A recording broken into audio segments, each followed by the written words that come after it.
130 여기 나오는 거 여기 찾아봐. 시편 139편 1절부터 24절까지 말씀입니다. 여기 나오는 거안 나와. 여호와여, 주께서 나를 살펴보셨으므로 나를 아시나이다. 주께서 내가 앉고 일어섬을 아시고 멀리서도 나의 생각을 밝히 아시오며 나의 모든 길과 내가 눕는 것을 살펴보셨으므로 나의 모든 행위를 익히 아시오니 여호와여, 내 혀의 말을 알지 못하시는 것이 하나도 없으시니이다. 주께서 나의 앞뒤를 둘러싸시고 내게 안수하셨나이다. 이 지식이 내게 너무 기이하니 높아서 내가 능히 미치지 못하나이다. 내가 주의 영을 떠나 어디로 가며 주의 앞에서 어디로 피하리이까? 내가 하늘에 올라갈지라도 거기 계시며 수월에 내 자리를 펼지라도 거기 계시니이다. 내가 새벽 날개를 치며 바다 끝에 가서 거주할지라도 거기서도 주의 손이 나를 인도하시며 주의 오른손이 나를 붙드시리이다. 내가 혹시 말하기를 흑암이 반드시 나를 덮고 나를 두른 빛은 밤이 되리라 할지라도 주에게서는 흑암이 숨기지 못하며 밤이 낮과 같이 비추이나니 주에게는 흑암과 빛이 같음이니이다. 주께서 내 내장을 지으시며 나의 모태에서 나를 만드셨나이다. 내가 주께 감사하오문 나를 지으심이 심히 기묘하심이라. 주께서 하시는 일이 기이함을 내 영혼이 잘 아나이다. 내가 은밀한 데서 지음을 받고 땅의 깊은 곳에서 기이하게 지음을 받은 때에 나의 형체가 주의 앞에 숨겨지지 못하였나이다. 내 형질이 이루어지기 전에 주의 눈이 보셨으며 나를 위하여 정한 날이 하루도 되기 전에 주의 책에 다 기록이 되었나이다. 하나님이여, 주의 생각이 내게 어찌 그리 보배로우신지요, 그 수가 어찌 그리 많은지요. 내가 세려고 할지라도 그 수가 모래보다 많도소이다. 내가 깰 때에도 여전히 주와 함께 있나이다. 하나님이여, 주께서 반드시 악인을 죽이시리이다. 피 흘리기를 즐기는 자들아, 나를 떠날지어다. 그들이 주를 대하여 악하게 말하며 주의 원수들이 주의 이름으로 헛되이 맹세하나이다. 여호와여, 내가 주를 미워하는 자들을 미워하지 아니하오며 주를 치러 일어나는 자들을 미워하지 아니하나이까? 내가 그들을 심히 미워하니 그들은 나의 원수들이니이다. 하나님이여, 나를 살피사 내 마음을 아시며 나를 시험하사 내 뜻을 아옵소서. 내게 무슨 악한 행위가 있나 보시고 나를 영원한 길로 인도하소서. 아멘. 이 시간은 나의 길을 다 가게 하소서 하는 제목으로 함께 은혜를 나누고자 합니다. 기도합니다. 거룩하신 하나님, 이 시간 오직 성령께서 주장하여 주시고 감화와 감동을 허락하여 주셔서 말씀을 전하는 사람이나 듣는 사람들 모두가 한결같이 성령의 은혜에 사로잡히게 하시고 말씀이 심령 골수에 새겨져서 이 말씀을 따라 살며 이 말씀의 열매를 받아 누리며 이 말씀으로 세상에 나가 날마다 이기는 삶을 살기에 조금도 부족함이 없게 하여 주옵소서. 우리를 사랑하시는 주님의 그 은혜를 충만히 누리게 할 뿐만 아니라 만민에게 나아가서 하나님의 사랑이 얼마나 크며 저들을 얼마나 간절히 애타게 기다리고 부르짖고 계시는지를 우리가 담대하게 전하게 하옵소서. 우리를 구원하신 예수님 이름으로 간절히 기도하옵나이다. 아멘. 할렐루야. 아멘. 하나님이 어디 계시는가 하는 것은 믿는 사람이나 안 믿는 사람들이나 한결같은 질문인 것 같아요. 세상 사람들이 우리한테 묻습니다. 너희 하나님이 어디 계시냐? 또 그런가 하면 내 자신이 어느 때는 나에게 묻습니다. 하나님 어디 계시지? 그런가 하면 하나님께서 우리에게 또 물으실 때도 있어요. 하나님이 어디 계시냐? 자, 이런 질문, 하나님이 어디 계시는가 하는 질문에 대해서 여러분은 어떻게 생각하십니까? 어떤 대답을 하고 계십니까?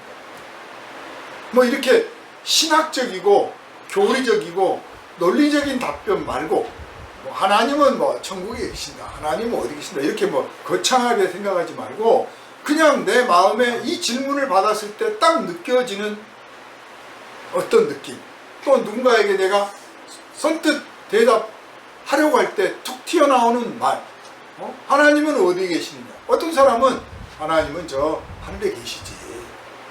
하늘에서 뭐 하고 계시는데? 아, 내려다보고 계셔 이놈아. 아, 내려다보고 계신다니까. 이렇게 대답하는 사람도 있을 거예요. 또 어떤 사람은 하나님은 내 마음속에 계셔. 하나님은 제 마음에 계세요.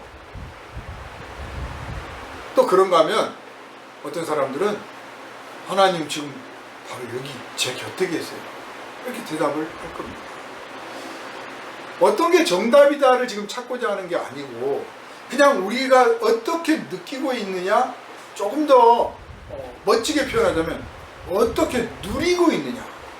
자, 하나님을 믿기는 믿는데 하나님을 믿고 하나님을 섬긴다고 말하는데 그럼 그 하나님이 어디 계시는가? 언제가 제가 관악산을 눈 내리는 날 올라가는데요. 아무튼 눈이 엄청 내리는 때였어요. 그래서 이제 정상에 갔다가 내려가는데 눈이 제법 쌓여있는데 그 날이 저물어 가는데 어떤 분이 이렇게 쫙 올라오는 거예요. 근데 옷차림을 딱 보니까 절에 가는 사람 옷차림. 절에 가는 사람. 왜 이렇게 승복도 아니면서 뭐 개량 한복 비슷하게 해서 뭐 두툼하게 해서 손 넣어서 누빈 옷을 입고 이렇게 올라가는 거예요. 기도하러 가는 거겠죠. 참 지성이다, 참 열심이다 생각이 들었습니다. 그러면서 또 동시에 저 사람이 만나고 싶은 부처님은 저 산에 계십니다. 그러니까 산으로 찾아가는 거죠. 그죠? 그 부처님 만나기 쉽지 않겠네. 그런데 올라가는 사람은 내가 이 눈보라를 헤치고 이 차가운 겨울 저녁에 등불을 켜고 내가 올라가야 내가 정말 치성을 드리는 것이 분명하고 내 마음이 정화되고 거기 계신 부처님이 나를 참 잘했다고 칭찬을 해줄 거다 라고 생각을 하기 때문에 가는 거 아니겠어요? 거기 만약 부처님도 안 계시고 또 이렇게 치성을 드려도 뭐 알아주지도 않는 부처님이다 그러면 누가 가겠습니까?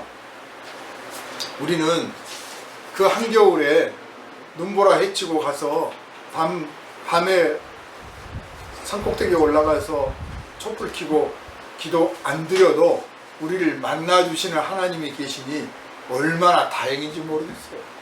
얼마나 감사한지 모릅니다. 아무튼 하나님이 어디 계시느냐 하는 것은 우리들의 신앙생활에 사실은 아주 본질적인 질문입니다. 그러니까 하나님이 어디 계시느냐라는 질문은 필연적으로 하나님은 누구인가? 하나님은 누구인가에 대한 것과 그 질문과 연결이 되어 있어요. 하나님은 누구인가? 하나님은 어떤 분인가?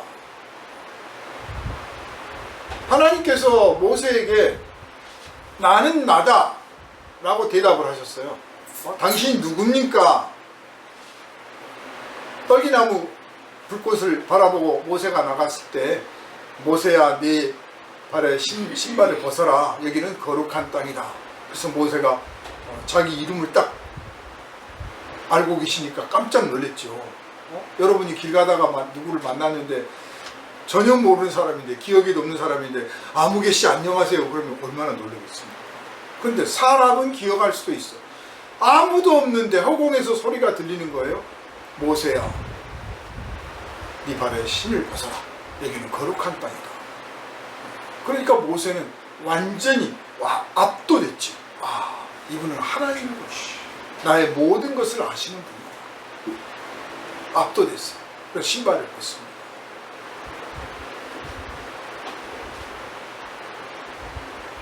내가 사랑하는 나의 백성을 구원하고자 하는데 네가 가서 좀 그 일을 해라.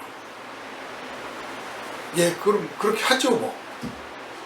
처음부터 순순하게 이렇게 믿은 게 아니고 이러저러 이제 하나님이 또 이적을 보이시니까 믿었어요. 마침내 제가 그렇게 하겠습니다.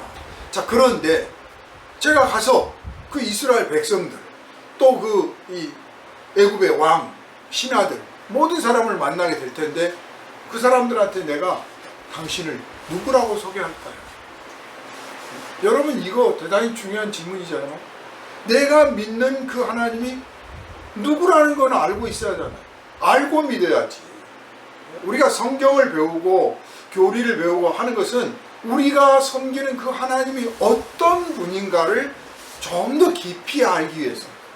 그 아는 게 지식이라고 그거 자랑하려고 하는 게 아니고 우리가 그 하나님을 믿는 믿음만큼 내 삶을 풍요롭게 하려고 하는 거예요.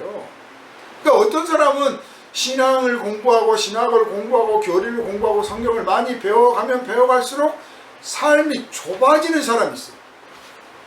삶에 제한 조건이 많이 따르고 뭐 문제의 의식이 많이 생기고 삶의 영역이 자꾸 좁아지고 만나는 사람의 수가 좁아지고 하고자 하는 일이 자꾸 좁아지고 있으면 이건 좀 걱정스러운 상황이에요. 빈곤해지고 있다는 뜻이잖아요. 우리 하나님을 만나면 이 하나님이 온 우주를 창조하시고 천지 만물을 창조하시고 그 가운데 모든 생명을 창조하시고 모든 생명에게 하나님이 지금 은혜를 베풀고 계시잖아요. 모든 생명들을 살게 해주시잖아요. 악인도 죄인도 불의한 사람도 의로운 사람도 외로운 사람도 친구가 많은 사람도 다 생명을 주셔서 지금 살 수 있도록 기회를 주시고 은혜를 베푸시잖아요. 그러니까 하나님을 만나면 알아가면 알아갈수록 배워가면 배워갈수록 경험을 해가면 해갈수록 삶이 풍성해져야 되는 줄을 믿으시기를 바랍니다. 아멘. 삶이 풍성해지고 삶의 영역이 넓어지고 내가 만나고 내가 대하고 내가 교제하는 사람의 폭이 넓어져 가야 정상인 거예요.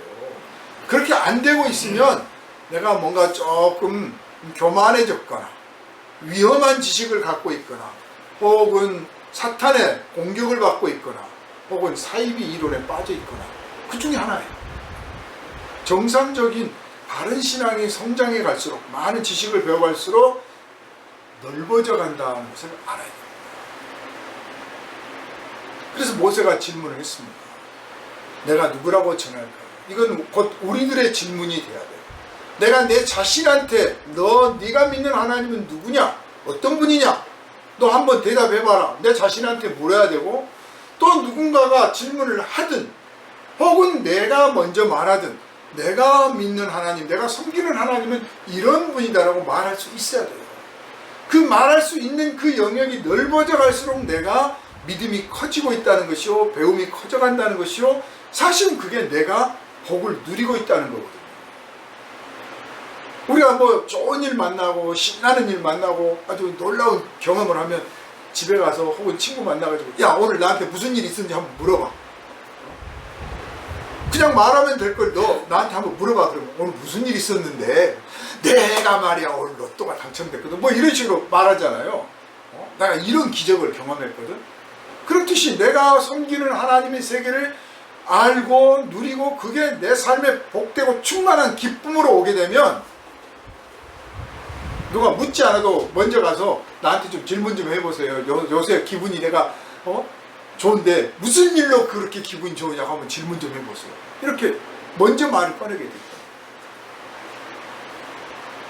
모세의 질문이 곧 우리의 질문입니다. 모세에게 하나님께서 답변하십니다. 나는 나다. 우리가 영어에서 I am 그러잖아요. 나 비동사 존재하고 있다. 나는 존재하고 있다. 그래서 하나님께서 I am who I am. 나는 나다. 온 우주에서 나는 나다라고 말하실 수 있는 분은 오직 하나님 한 분밖에 없어요. 왜냐하면 스스로 존재하니까. 나머지는 하나님이 존재하게 하심으로 존재하는 거예요. 그런데 그 중에서 인간이 하나님의 형상을 닮은 존재로 창조되었기 때문에 우리가 사실은 조금 건방지지만 I am 나는 누구입니다 하고 나라고 말할 수 있는 거예요. 특권을 주신 거죠. 바이가 I am 그러면 웃기지 마. 그래요. 다만 우리가 뭐 우화나 소설이나 동화에서 또 뭐 무슨 뭐 비유해서 동물이나 식물이나 뭐든지 인격적인 존재로서 표현을 하지만 그건 그냥 우리의 이해를 돕기 위해서 하고 또 재미있게 하려고 하는 거지 실제로 그것들이 I am이라고 할 수는 없는 거죠. 인간만 특별하게 허락을 받은 거예요. 그래서 하나님의 형상을 닮았다는 거예요. 나는 나다라고 분명하게 말씀을 하십니다. 이때 모세가 얼마나 많은 것들을 깨달았는지 사실 우리는 다 알지 못합니다. 그러나 분명한 것은 그 대답을 딱 듣는 순간에 모세는 이분이 하나님이시다라고 확실하게 인정을 했어요. 사실 사람이 하나님을 인정을 하든지 안 하든지 하나님은 하나님이에요. 그러나 귀신은 말이에요. 우리가 인정을 안 해주면 막 해코지를 해요. 왜냐? 인정받고 싶어서. 우상? 우리가 인정 안 하면 아무것도 아니에요. 제가 어렸을 때, 아주 어렸을 때도 아닌 것 같아요. 지금 생각하면 한 19 그쯤 된 것 같은데 고향에 어느 분이 돌아가셔가지고 이제 장례를 치러서 그 선산에 묻게 됐습니다. 그런데 선산에 이렇게 묘를 파서 이제 묻는데 그 옆에 보니까 나무로 된 그 불상이 있는 거예요. 나무로 된 불상. 아주 오래된 거죠. 비바람에 다 삭아가지고 아마 몇 백년은 됐을 것 같아요. 그런데 그게 삭아가지고 놓여 있어요. 아무도 눈에 안 띄어 이제. 그런데 제 눈에는 다 그게 보여가지고 이거 뭐 보니까 불상이네? 누가 이걸 여기다 버렸나? 여기가 뭐 옛날 절이었나요? 조금 위가 절이었는데 그게 이제 오래된 절이었는데 불나서 없어져가지고 그래서 여기 굴러다니는구나. 기념으로 갖고 갈까 하다가 그냥 무겁기만 하지 뭐예요. 딱 버렸어요. 생각해 보십시오.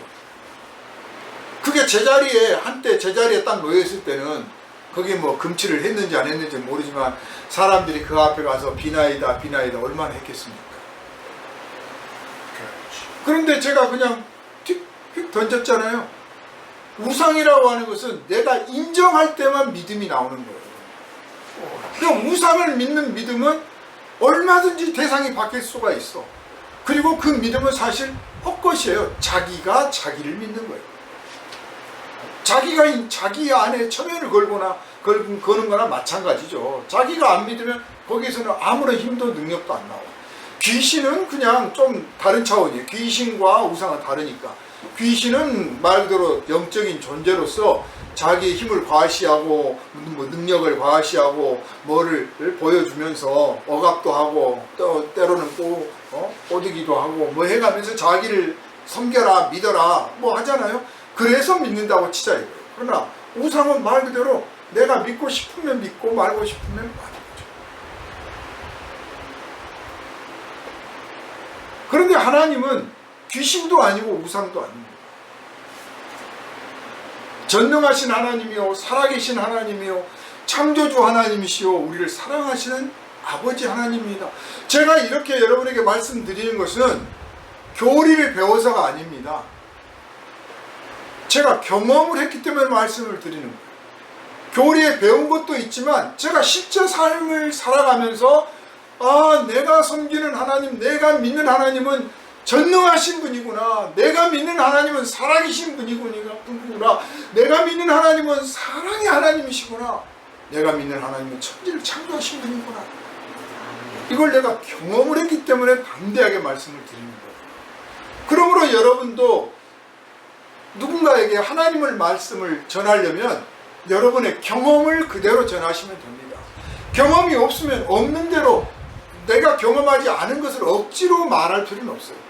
그러나 누군가 이렇게 경험을 했다는데 나도 참 그런 경험 해봤으면 좋겠다 하고 기도할 수도 있고 소원을 누구한테 말할 수는 있겠죠.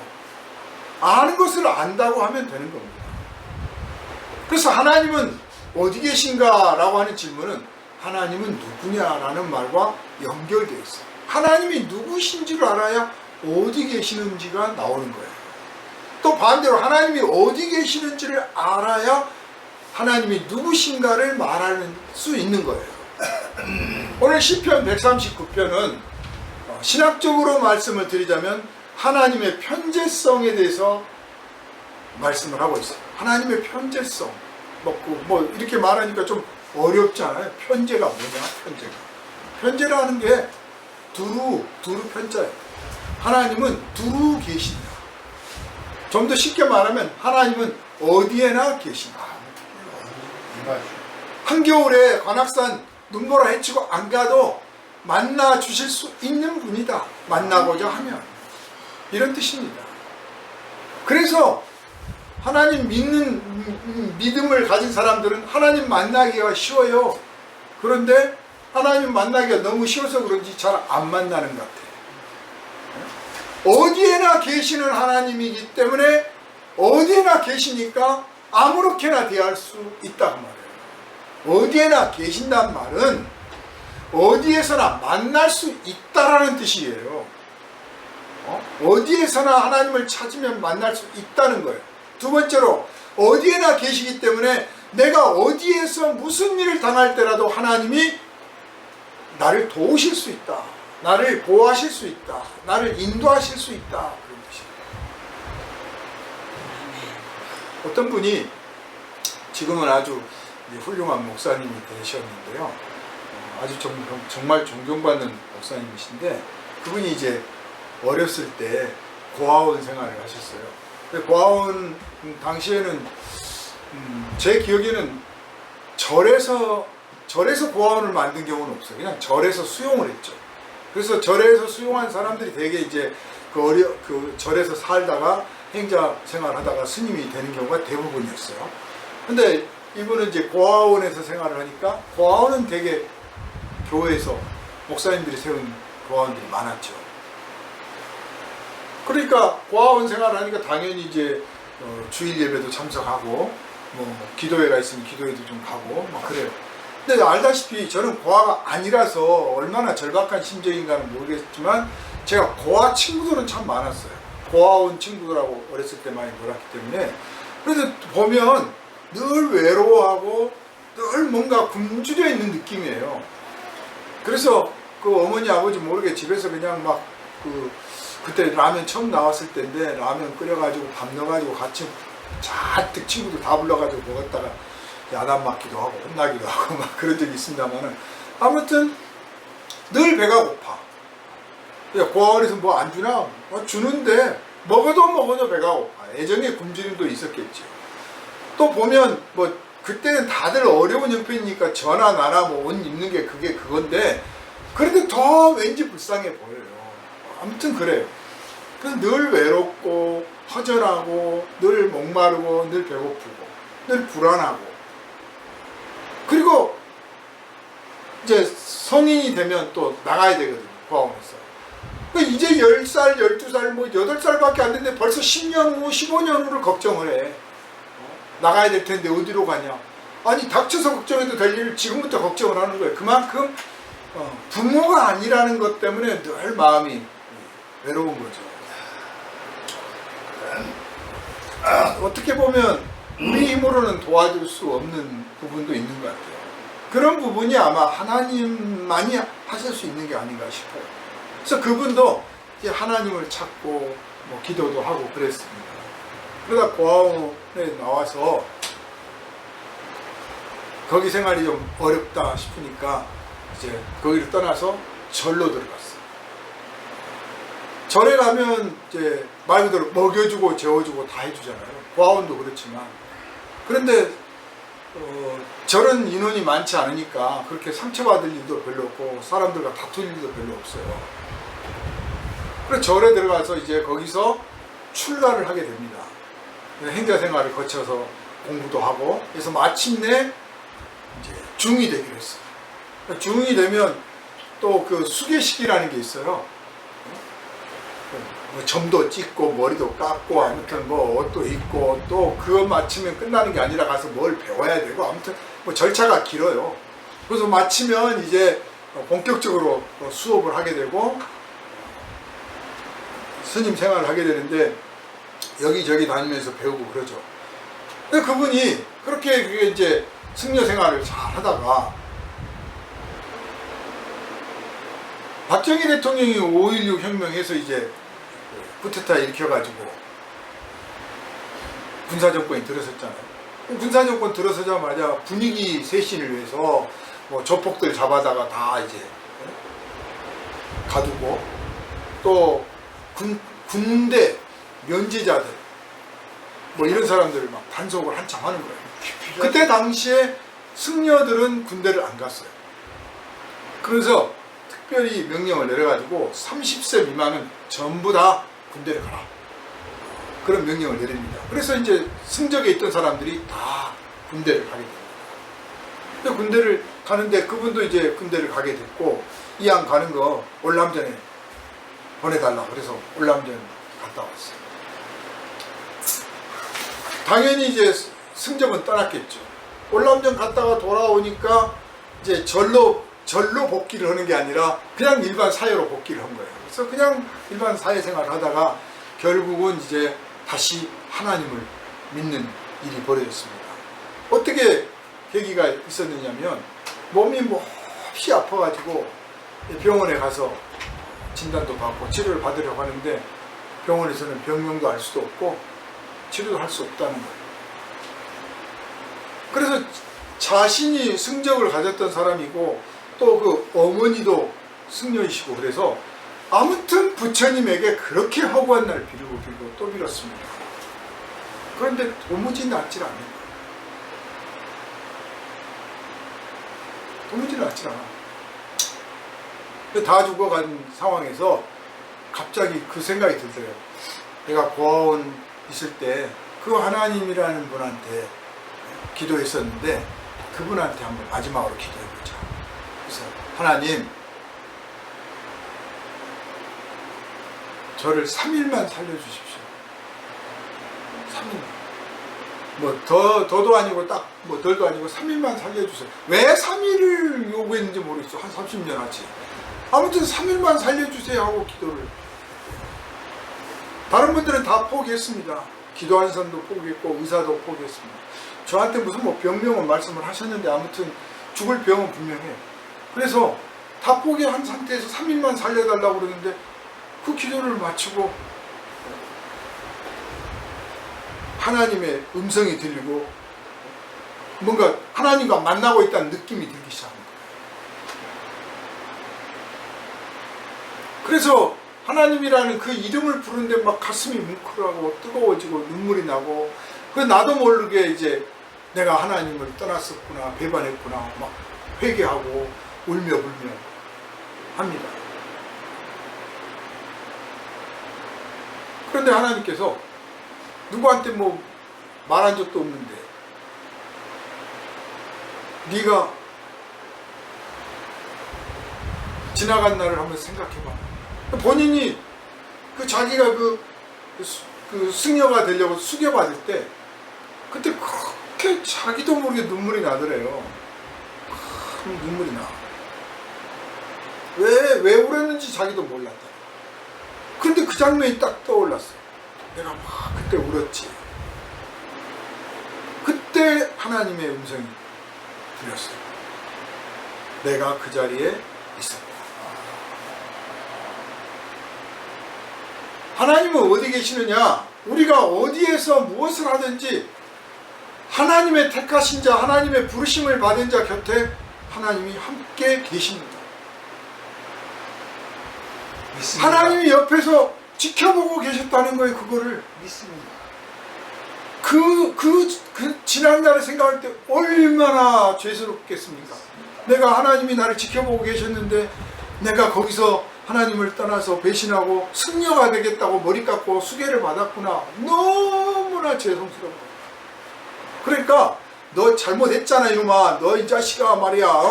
그따위로 살지 마. 너 이따위로 살면 너 벌 받아 지옥 가. 이게 아니라 하나님이 그 자리에서 지켜보시면서 불쌍히 여기셨는데 너는 나를 떠나서 엉터리 길로 가는구나, 우상을 섬기러 가는구나, 참 불쌍하다.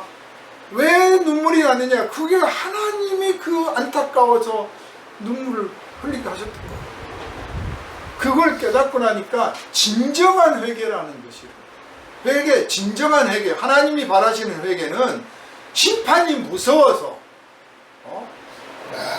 저주가 무서워서 하나님 잘못했습니다가 아니라, 이렇게 나를 사랑하시는데, 나를 아끼시는데, 나를 기다리시고, 나의 잘못을 참아주시고, 용서해주시고, 기회를 주셨는데 내가 그것을 저버렸구나. 이걸 깨달았을 때, 진짜 삶을 각성했을 때, 그때 하나님 앞에 뉘우치고 주여 잘못했습니다 하는, 이것이 바로 회개인 줄 아시길 바랍니다. 아멘. 그분이 진정한 회개였어요. 아멘. 그러고 나니까 사흘만 살려주세요 했더니 사흘이 아니라 30년, 아니 그보다 더 긴 세월을 지금 살고 있습니다. 하나님이 어디 계시냐? 우리 삶의 모든 영역 속에서, 우리가 하고자 하는 모든 일 속에서, 우리가 가고자 하는 곳에 지금 같이 가시며 먼저 가 계시며 저 뒤에도 계셔.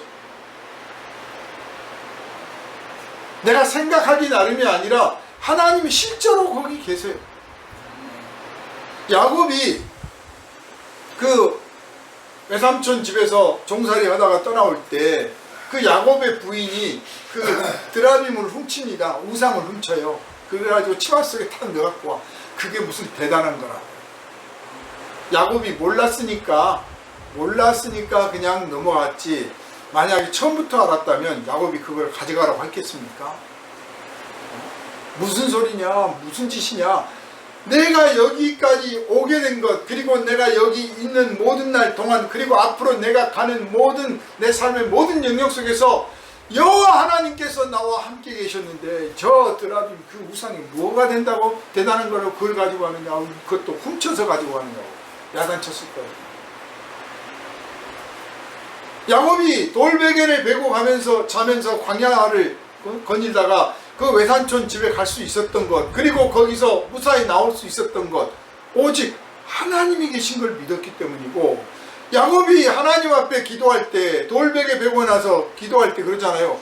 하나님, 제가 여기 이 집을 떠나서 이제 외삼촌 집으로 갑니다. 그런데 가서 머무는 동안, 가는 동안, 그리고 돌아올 때까지 제가 별 탈 없이 잘 돼가지고 돌아오면 제가 하나님께 제 소득의 10의 1을 바치겠습니다.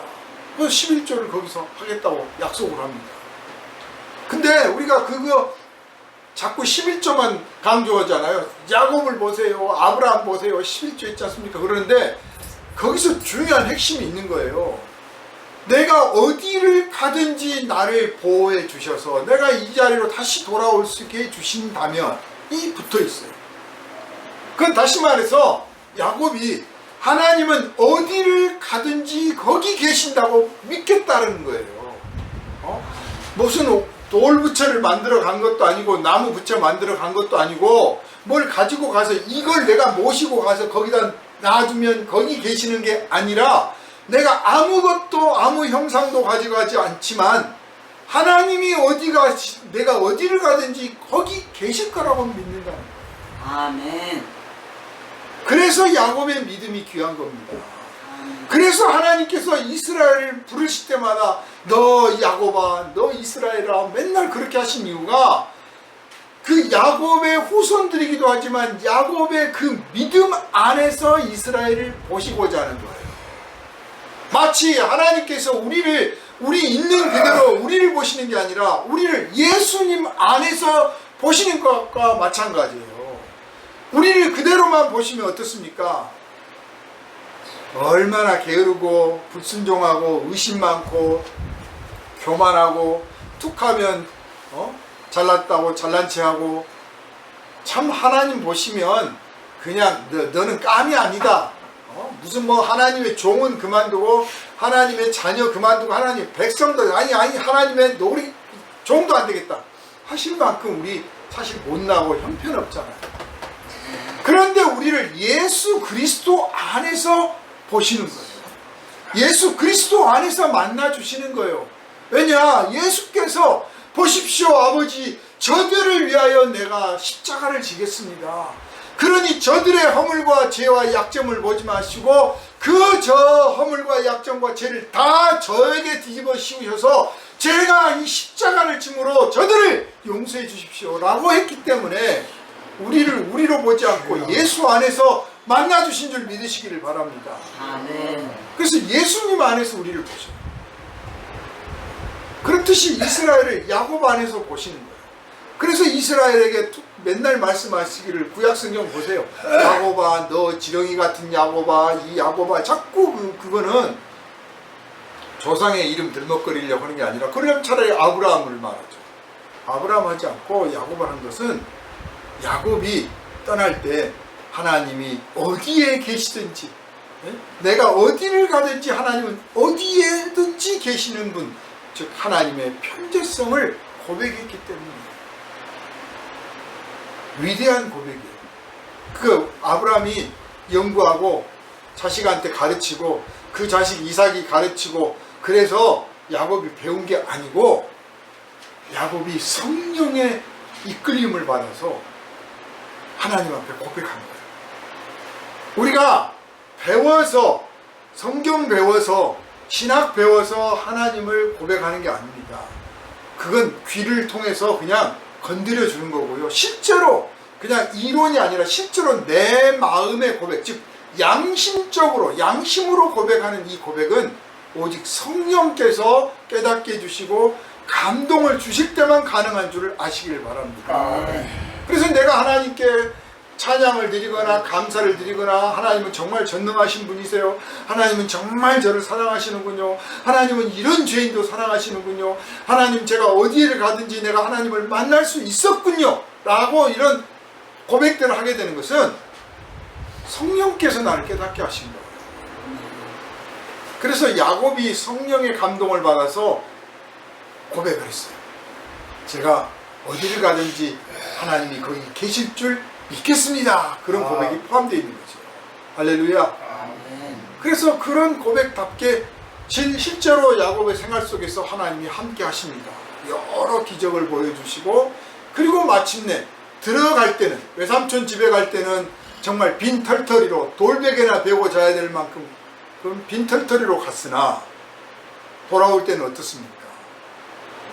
처첩 거느리고 종 거느리고 엄청난 재산을 거느리고 오잖아요. 하나님을 믿는 자가 누리게 될 복을 거기서 상징적으로 보여주는 거죠. 뭐 사업이 잘 되고 무슨 좋은 대학교 가고 무슨 직업이 훌륭한 직업을 갖고 이런 표현이 아니라 장래에 하나님을 의지하는 자의 삶이란 어떠한가, 장래에 풍요로움이 있을 거다, 이걸 거기서 보여주는 거예요. 자, 야곱은 하나님이 어디 계신가 라고 누가 질문하면 하나님은 뭐라고 대답했을까요? 하나님 어디 계신다고 대답했을까요? 자기 마음속에. 하나님은 내 곁에 계십니다. 나와 함께 계십니다 라고 대답을 했을 거예요. 어디에서든지 만났다는 거예요. 어디에서든지 만날 수 있으려면 어떻게 해야 됩니까? 여러분이 뭐 설악산을 가든 저기 저 밴쿠버를 가든 하와이를 가든 동경을 가든 어디를 가든지 내가 거기서 하나님을 만났다 한다고 말하려면 그 하나님이 어떻게 됐다는 뜻이에요? 자기 마음. 여러분이 어디를 가든지 같이 가셨다는 뜻이에요. 동행하셨다. 내가 잘나서가 아니고 그분이 우리를 불쌍히 여기시고 안타깝게 여기시고 귀하게 여기셔서 나와 동행해 주셨다. 그렇게 동행을 해 주시기 때문에 내가 거룩하게 살아야 되는 거예요. 그 하나님이 나와 동행하고 계시는데 내가 방탕하거나 교만하거나 탐욕을 부리거나 거짓된 말과 행동을 한다면 그 옆에 계신 하나님이 얼마나 가슴이 터지고 답답하시겠어요? 욕되게 하는 일이죠. 그러니까 철 모르고 뭘 몰랐을 때는 머리 깎고 중도된다고 했지만 알고 보니 그때 그 자리에 하나님이 옆에 계셨다는 사실을 알고 나니까 그 뒤부터는 어떻겠어요? 그렇지. 내가 정말 하나님 잘 섬겨야겠구나. 하나님이 동행하신다고 하는 것은 살아계신다는 뜻이에요. 하나님이 살아계셔. 움직이시고 자기의 의지를 가지고 다니시는 분이에요. 우리와 함께 가실 수 있다는 뜻은 반대로 말하면 언제든지 나를 떠나실 수도 있다는 것도 되죠. 뭐 브런치처럼 채우고 가는 게 아니잖아요. 그분이 알아서 걸으시는 거기 때문에 내가 그분을 실망시켜드리면 떠나는 겁니다. 그래서 예수께서 성령을 거스르지 말 것을 경고하셨고 사도들이 제자들에게 계속 경고하는 것이 성령을 거스르지 마라, 불순종하지 마라 하고 계속 경고하는 이유는 계속 반복적으로 성령을 거스르고 불순종하고 의심하고 성령을 핍박하면 성령께서 떠나시게 된다는 거죠. 성령이 떠나버리면 성도고 교회고 아무것도 아닌 겁니다. 그냥 종교 집단에 불과한 거죠.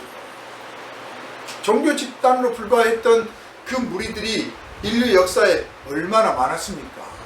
성령 없는 교회가 얼마나 많았었습니까? 그러므로 오늘 이 질문은 사실 단순한 질문이 아니에요. 정말 하나님이 어디 계신가?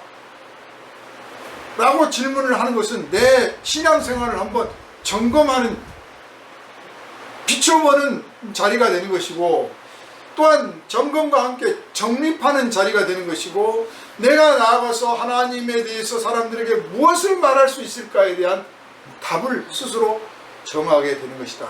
이렇게 말씀을 드릴 수가 있습니다. 오늘 본문을 보면요, 여호와여 주께서 나를 살펴보셨으므로 나를 아시나이다 라고 시작을 합니다. 살펴보셨다. 하나님이 우리를 보시되 건성으로 보시는 게 아니라 살펴봤다. 주의 깊게 보신다. 우리는 하나님을 주의 깊게 안 볼 때가 많아요. 하나님의 손길을 주의 깊게 바라보지 않기 때문에 느끼지 못할 때가 많아요. 하나님이 하신 일을 깨닫지 못할 때가 많아요. 우리는 주의가 깊지 못합니다. 그런데 하나님은 우리를 보시되 주의 깊게 살펴보십니다. 늘 살펴보십니다.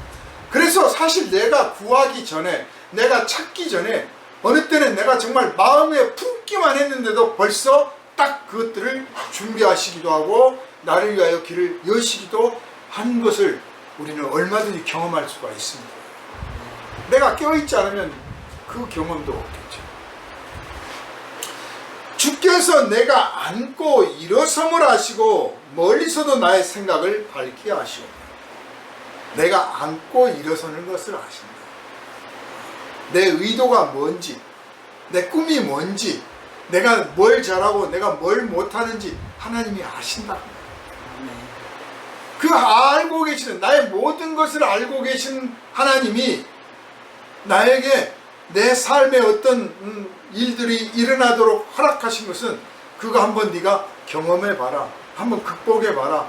그 속에서 너의 길을 한번 찾아내고 너의 능력을 한번 나타내봐라 하는 것 아니겠습니까? 불평할 게 없는 거예요.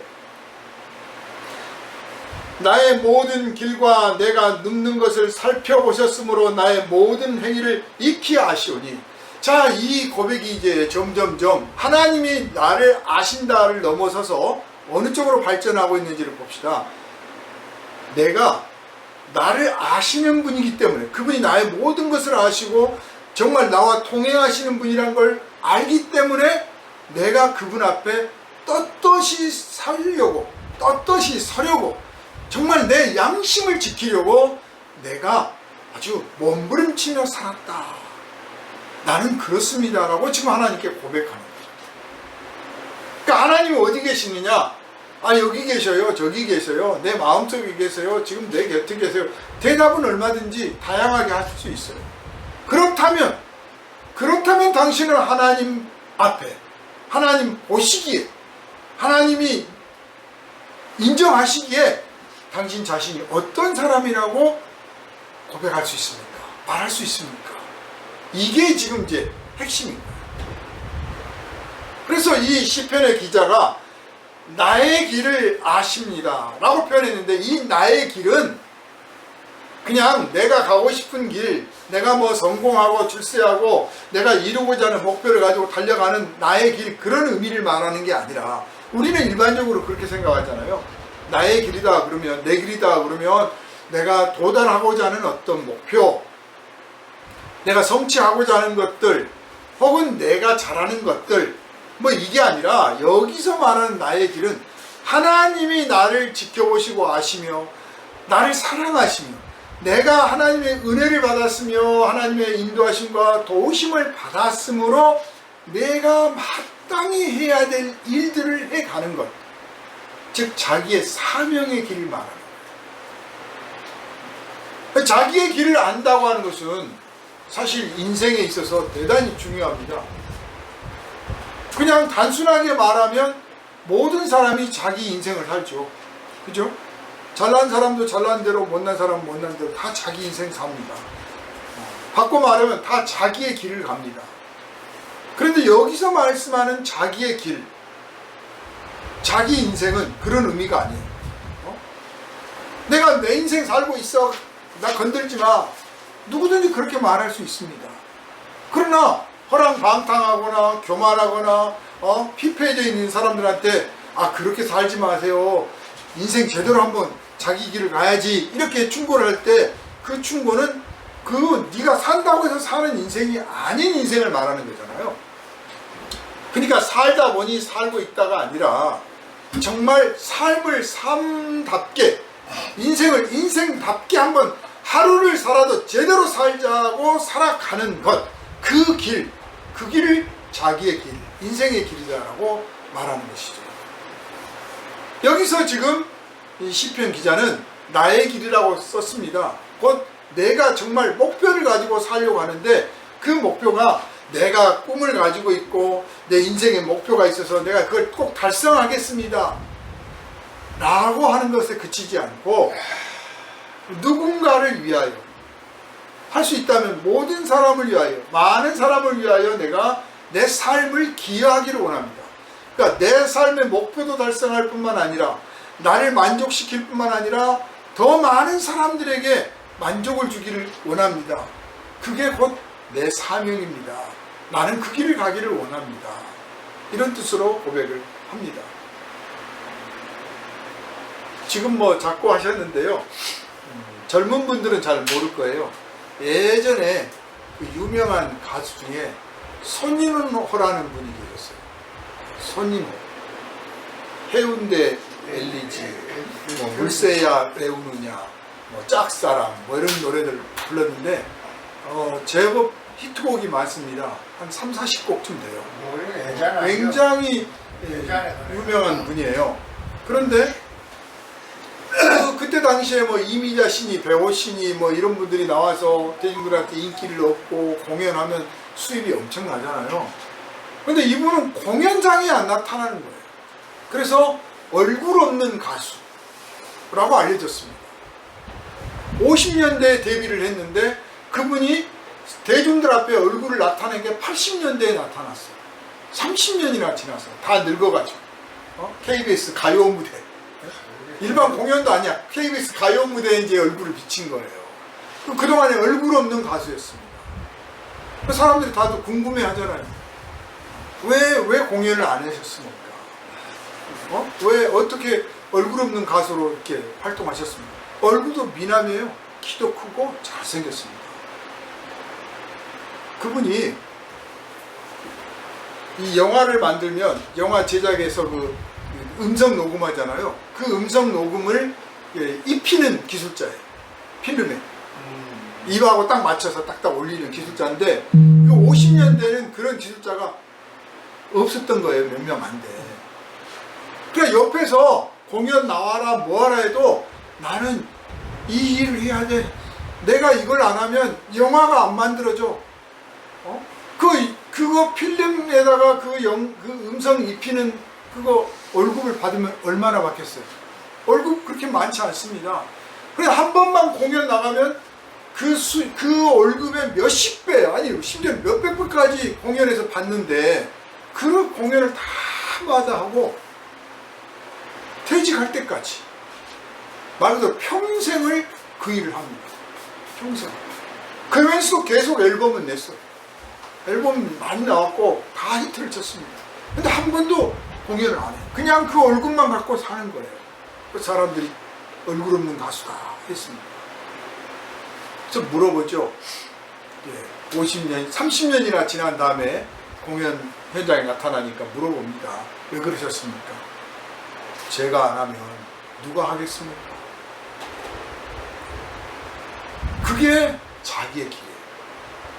수입을 떠나서, 영광을 떠나서, 칭찬을 떠나서, 편하고 안이함을 떠나서 내가 해야 될 일을 찾아서 마땅히 해야 될 일을 끝까지 해내려고 하는 것, 그 길을 끝까지 가려고 하는 것, 그게 자기의 길이다.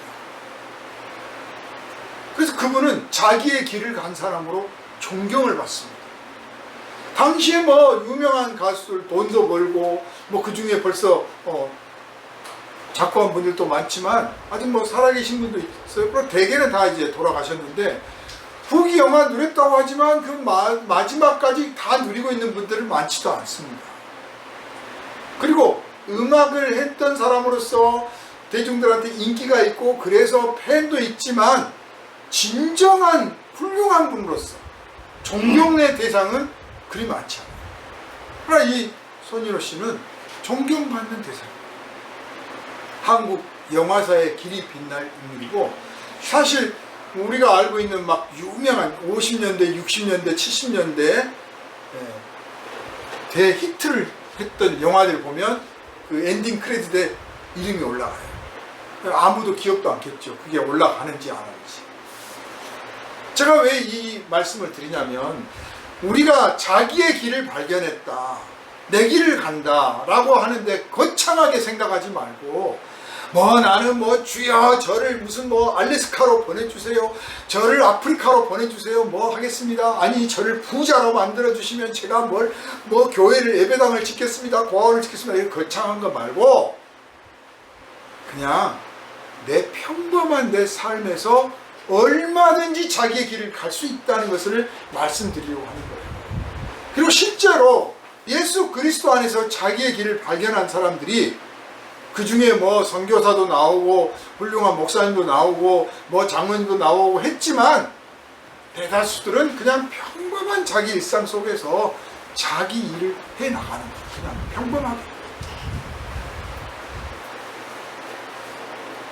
오늘날 사람들에 비하면 어떻습니까? 아니 그 좋은 기회를 놓쳤어. 아니 돈을 벌 수도 있었는데 유명해질 수도 있었는데 우리들의 가치관은 거기에 매몰되어 있습니다. 현실에 너무 빠져 있어요. 현실을 도외시하는 것도 바람직하지 않지만 현실에 너무 매몰돼 가지고 현실에 그냥 급급하고 목매여 있는 것도 참 안 된 이야기입니다. 사랑하는 여러분, 오늘 시편의 기자가 우리에게 하나님 앞에서 자기의 신앙을 고백하면서 우리에게 그 신앙을 물려주기를 원해서 이 시를 남긴 거예요. 이 시를 남긴 이유가 그냥 자랑을 하고 내가 하나님 이렇게 멋지게 섬겼다가 아니라 내가 이런 고백을 했는데 당신들도 이런 고백을 할 수 있는 삶이 되기를 원합니다. 나처럼 이런 고백을 한다는 것은 얼마나 복된 것인지 모릅니다. 그러니 여러분도 나를 좀 닮아가며 배워보십시오 하는 뜻으로 이 본문을 남긴 줄 아시기를 바랍니다. 아멘. 사랑하는 여러분, 삶의 관점에 있어서 이제까지는 내가 주인이 돼서 내 관점으로 인생을 바라보는 것이 내 인생이라면 이제 우리가 예수 그리스도 안에서 하나님의 자녀가 되었기 때문에 이제 예수 그리스도의 관점으로 세상을 보려 하고 예수의 그리스도의 말과 그의 입술과 혀가 돼서 말하려 하고 예수 그리스도의 손과 발이 돼서 세상에서 사람들을 접하려 하고 예수 그리스도께서 하나님께 드리려고 했던 그 열정, 그 충성, 그 사랑을 하나님께 드리려 하고, 예수 그리스도께서 세상 사람들에게 주고자 했던 그 사랑, 그 진리의 가르침을 우리가 주려고 할 때 곧 우리의 길이 발견될 줄로 믿습니다. 그리고 천국 가면 그 말을 하게 될 거예요. 틀림없습니다. 주님께서 저에 앞서서 저의 길을 인도해 주셨던 것이군요. 제가 이걸 해낼 수 있었던 건 알고 보면 주님께서 옆에서 도우셨던 것이군요. 천국에 가면 다 그것을 깨닫게 될 줄 압니다. 그러므로 사는 날 동안에 주님, 저와 동행하시면서 저의 길을 다 가게 해 주십시오. 제 목표를 달성하는 것이 아니라 주님께서 저를 향하여 품으신 뜻을 제가 이루어서 주님 앞에 섰을 때 감사합니다. 이 모든 것이 주님께서 은혜를 주셔서 이루신 것입니다. 라는 고백을 할 수 있게 해 주십시오. 이런 기도 이제 시작해 주시기를 주님의 이름으로 축원합니다. 기도합니다.